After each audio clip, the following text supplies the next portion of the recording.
आगे सुखदेव भगवान वर्णन करते हैं परीक्षित से, हे राजन, अनजाने में हमसे कितने ही पाप हो गए हैं, लेकिन प्रभु कृपा से सत्संग की प्राप्ति हुई और सच्चा प्रायश्चित हमने जीवन में कर लिया प्रभु कृपा से। तो सुखदेव भगवान कहते हैं, भैया कोई तुम्हारी मुक्ति को रोक नहीं सकता, लेकिन प्रायश्चित सच्चा होना चाहिए।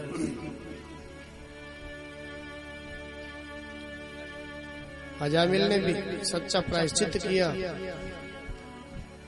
बेटे के बहाने से उस परमात्मा का नाम लिया, लेकिन पश्चाताप जीवन में है तो आज भवसागर से तर गया। सुखदेव भगवान कहते हैं परीक्षित से, राजन, दक्ष महाराज की 60 कन्याओं में से उन्होंने 27 कन्याएं चंद्रमा को ब्याह दी। जो 27 नक्षत्र है रोहिणी आदि, वही दक्ष महाराज की 27 बेटियां हैं।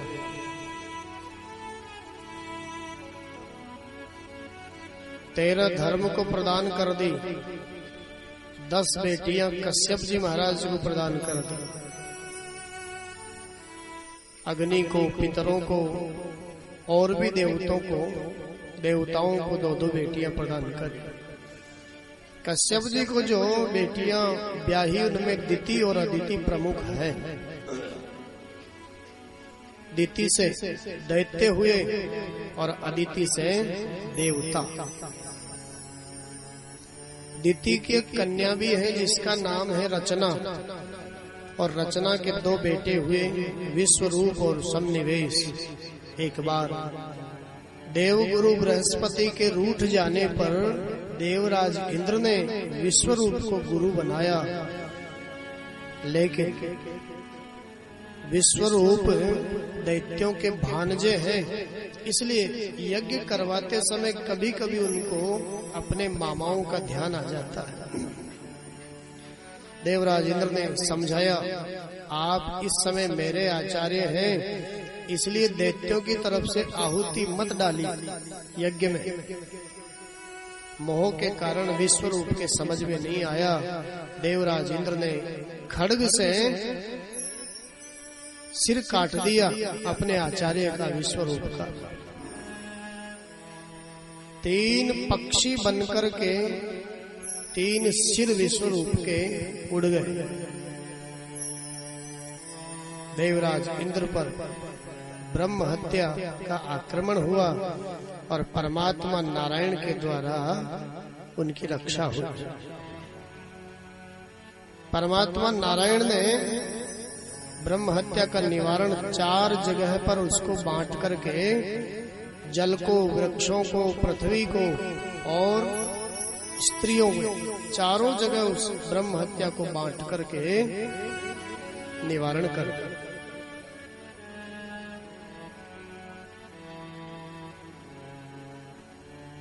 त्वष्टा मुनि को जब पता चला मेरे बेटे को पहले आचार्य बनाया देवताओं के राजा ने और फिर उसकी हत्या कर दी, इसका बदला लूंगा।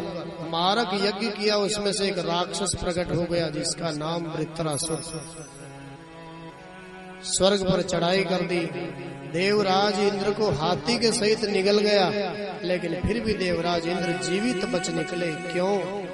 क्योंकि विश्वरूप ने यज्ञ से पहले नारायण कवच की दीक्षा उनको प्रदान कर दी। बड़ी महिमा नारायण कवच की। जीवित बाहर निकले और फिर दधीचि मुनि की अस्थियों को मांग करके विश्वकर्मा ने उनका वज्र के रूप में निर्माण किया।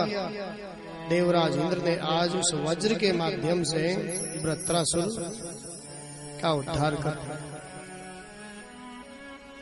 लेकिन महत्वपूर्ण बात यह है, राक्षस कुल में उत्पन्न होने के बाद में भी वृत्रासुर ने जो रणभूमि में अंतिम समय में परमात्मा नारायण की प्रार्थना करी, किसी देवता ने, किसी ऋषि ने भी शायद ऐसी स्तुति भगवान की नहीं करी। वैष्णवों के 4 पुरुषार्थ जो होते हैं, धर्म, अर्थ, काम और मोक्ष। वैष्णवों के पुरुषार्थ के आधार पर वैष्णवों का जो धर्म होता है, वैष्णवों का जो अर्थ होता है, वैष्णवों का जो काम होता है, वैष्णवों का जो मोक्ष होता है, भक्तों के आधार पर वृत्रासुर ने अपनी प्रार्थना करी। क्या होता वैष्णवों का धर्म? अहम हरे तव पादैकमूल दासानुदासो भवितास्मि भूयः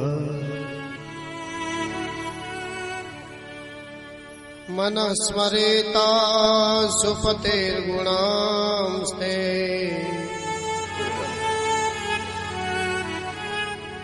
गृणीतवा कर्म करोतु कायः। वृत्रासुर ने सुंदर प्रार्थना करी, हे प्रभु मेरा धर्म यही होना चाहिए, मैं कहीं भी रहूं लेकिन आपके चरणों को नहीं भूलूं। मेरी भावना ऐसी बन जावे कि मैं आपके चरणों के दासों का दासों का दासों का दास अपने आप को मानने लग जाऊं।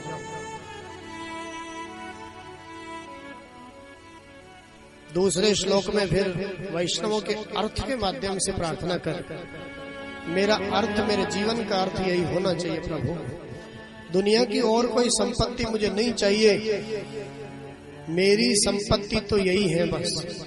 न नाक पृष्ठम न च पारमेष्ठ्यम न सार्वभौमं न रसाधिपत्यम न योग सिद्धिर पुनर्भवं वा समंजसत्वा विरहय कांक्षे। हे प्रभु, आज अंतिम समय में जो मैं रणभूमि में पड़े हुए आपकी प्रार्थना कर रहा हूँ, इसके बदले में मुझे कोई स्वर्ग नहीं चाहिए। देखो भक्तों की भावना, भक्तों का भाव देखो। भक्त कभी भी किसी लोक के चक्कर में नहीं पड़ता। जो वास्तव में भक्त होता है भगवान का, वो कभी भी किसी लोक के चक्कर में नहीं पड़ता। और हम लोग पूजा करते हैं तो किसी स्वार्थ के लिए करते हैं, पाठ करें तो किसी स्वार्थ के लिए करते हैं, कथा सुने तो वैकुंठ मिल जावे, स्वर्ग मिल जावे, धर्म राज्य का लोक मिल जावे, न जाने क्या क्या स्वार्थ हमारे जीवन में बसे हुए हैं। लेकिन ये भक्त कहता है यहाँ भगवान से, मुझे स्वर्ग नहीं चाहिए इस स्तुति के बदले में प्रभु। अरे जाने दो, स्वर्ग नहीं, ब्रह्मा जी का पद नहीं चाहिए। वृत्रासुर कहता है मुझे ब्रह्मा जी का पद नहीं चाहिए, सारी धरती का राजा मैं बनना नहीं चाहता,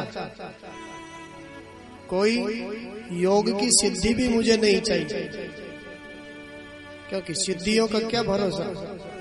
आज मन वश में है, कल वश में नहीं है, तो सिद्धियों का भी दुरुपयोग ही होगा।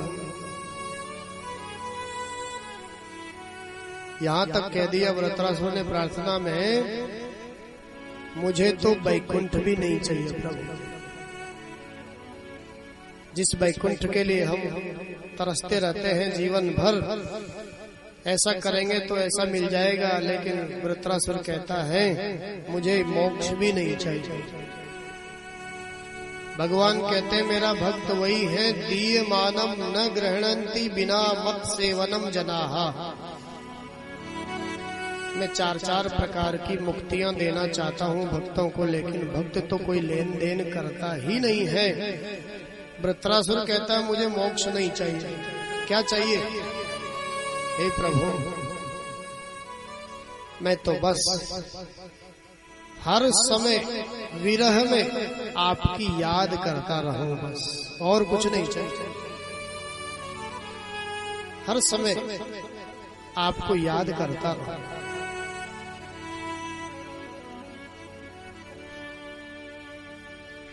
हर समय में आपको याद करता रहूं। वैकुंठवासी स्वामी राम सुखदास जी महाराज का एक वाक्य बहुत प्रचलित है और बहुत सुंदर है। शायद इसी बात को, इसी भावना को दर्शाता है वो वाक्य। गीता प्रेस से प्रकाशित हुआ है वो वाक्य है, बहुत सुंदर। इसी भाव को दर्शाता है। वृत्रासुर कहता है, हे नाथ, मैं आपको कभी भूलूं नहीं। ये वृत्रासुर की भावना। याद करता रहूं हमेशा। क्यों? क्योंकि मैं जान चुका हूं आपको भूल जाना ही सबसे बड़ी विपत्ति है और आपकी याद बने रहना ही सबसे बड़ी संपत्ति है। आपकी याद बनी रहती है जिस जीव को, वही उसके जीवन में सबसे बड़ा सुख है। और जिसको आपकी याद भूल जाती है, उस जीव के जीवन में वही सबसे बड़ा दुख है। तीसरे श्लोक में कहता है, वैष्णवों के काम के अनुसार प्रार्थना कर रहा है। कामना क्या? हे प्रभु, याद तो करूं, लेकिन कैसे याद करूं? अजात पक्षा इव मातरम खगाः स्तन्यं यथा वत्सतरा क्षुधार्ताः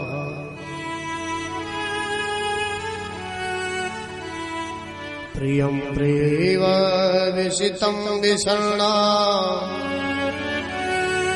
मनोरविन्दाक्ष दिदृक्षते त्वाम्।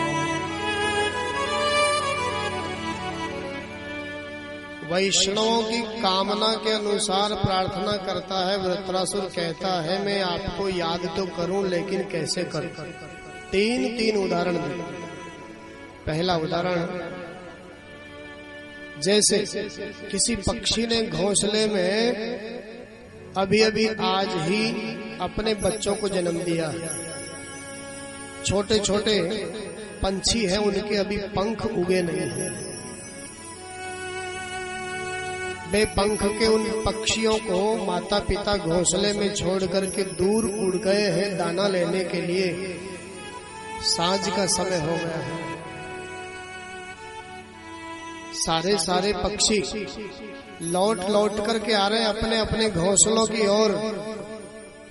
वो बिन पंखों के छोटे छोटे बच्चे भी उस घोंसले में उछल कूद कर रहे हैं। हमारे माँ बाप अभी तक आए नहीं हैं। जैसी व्याकुलता उन बिन पंखों के, क्योंकि वो उड़ तो सकते नहीं हैं, जैसी व्याकुलता से अपने माँ बाप का इंतजार करते हैं वो पक्षी बिन पंखों के, हे प्रभु, मैं आपको उसी व्याकुलता के साथ याद करता रहूं। दूसरा उदाहरण दिया, याद करूं, लेकिन कैसे? जैसे गौ माता ने 1-2 दिन पहले ही अपने बछड़े को जन्म दिया। गौ माता के स्वामी ने बछड़े को घर पर बांध लिया, गौ माता को जंगल में चरने के लिए भेज दिया। गोधूली वेला का जब समय हुआ, गौ माता जब चर कर के जंगल से वापस आने का समय हुआ, तो बछड़ा उछल कूद कर रहा है, खूंटे से बंधा है। जैसे जिस व्याकुलता से अपनी माँ का इंतजार करता है, अभी आएगी मेरी माँ, उसके दूध पर सबसे पहला अधिकार मेरा है। जिस छटपटाहट से वो बछड़ा अपनी माँ का इंतजार करता है, याद करता है, हे प्रभु, मैं भी आपकी इसी तरह याद करता हूँ। तीसरा उदाहरण दिया, प्रियं प्रियेव विश्रुतं विषण्णा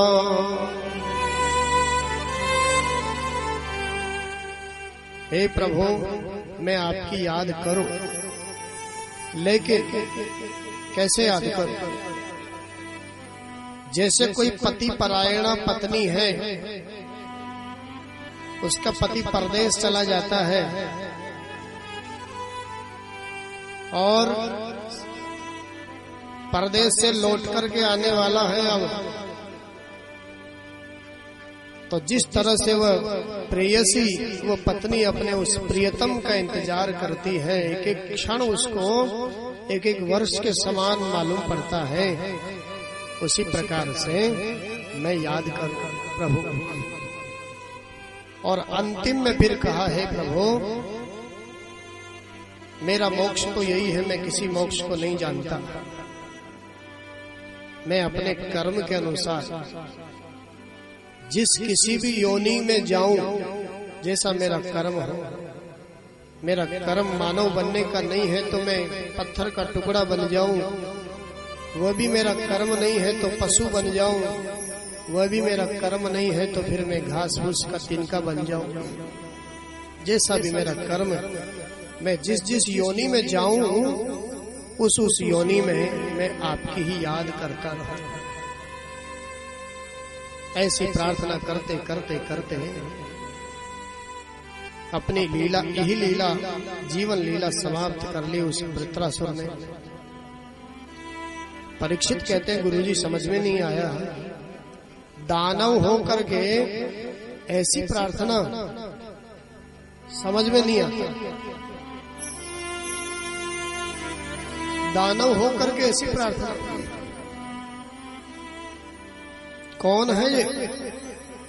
सुखदेव भगवान ने कहा राजन, ये वृत्रासुर पूर्व जन्म में चित्रकेतु नाम का राजा था। असंख्य रानियां थी लेकिन पुत्र किसी के नहीं था। अंगिरा ऋषि और नारद जी ने खूब समझाया लेकिन नहीं माना, तो बड़ी रानी के बेटा हुआ आशीर्वाद से दूसरी रानियों ने जहर दे दिया, बेटा मर गया। राजा को इतना शोक हुआ, इतना शोक हुआ। जीवात्मा को, बेटे की आत्मा को जीवित करना पड़ा नारद ऋषि और अंगिरा ऋषि को, लेकिन जब बेटे की आत्मा जीवित हुई तो बेटे ने डांट दिया, अरे राजन, एक बार में तुम्हारा बेटा बनकर के आया, तुम इतना मोह करते हो, ऐसे तो तुम कितनी बार मेरे बेटे बन चुके हो, क्या तुमने मुझे धोखा नहीं दिया क्या? राजा को होश आया, मैं जिसके लिए तड़प रहा था उसके जीवन में तो मेरे लिए कोई प्रेम मोह नहीं है। आज राजा ने वैराग्य धारण कर लिया। अंगिरा ऋषि और नारद जी ने विद्या को दान किया जिसका नाम शेष तोषणी विद्या, संकर्षण नाम की विद्या को दे दिया। राजा इस विद्या के प्रभाव से आकाश में उड़ने लगा। एक दिन भगवान शिव के अंक में माता पार्वती को बैठे हुए देखा तो थोड़ा कुछ मुंह से निकल गया, अरे भगवान शिव को देखो, वैसे तो जगत गुरु बनते हैं लेकिन इनको लज्जा नहीं आती। सप्तऋषि मंडल बैठा हुआ है, इनको उपदेश कर रहे हैं। अपनी धर्म पत्नी को अंक में विराजमान करके भगवान भोलेनाथ ने तो कुछ नहीं कहा, लेकिन माता पार्वती ने राक्षस होने का शाप दे दिया। अंजलि में उस शाप को स्वीकार कर लिया चित्रकेतु ने। क्यों? क्योंकि अंगिरा ऋषि और नारद जी का कुछ समय का सत्संग हुआ था ना, तो सत्संग का परिणाम ये है, चाहता तो वह भी शाप दे सकता था लेकिन स्वीकार कर, और स्वीकार करके वही वृत्रासुर बना। अदिति माता के देवताओं की जो माँ है उसके सविता आदि आगे 8 पुत्र हुए। दिति माँ ने भी पुत्र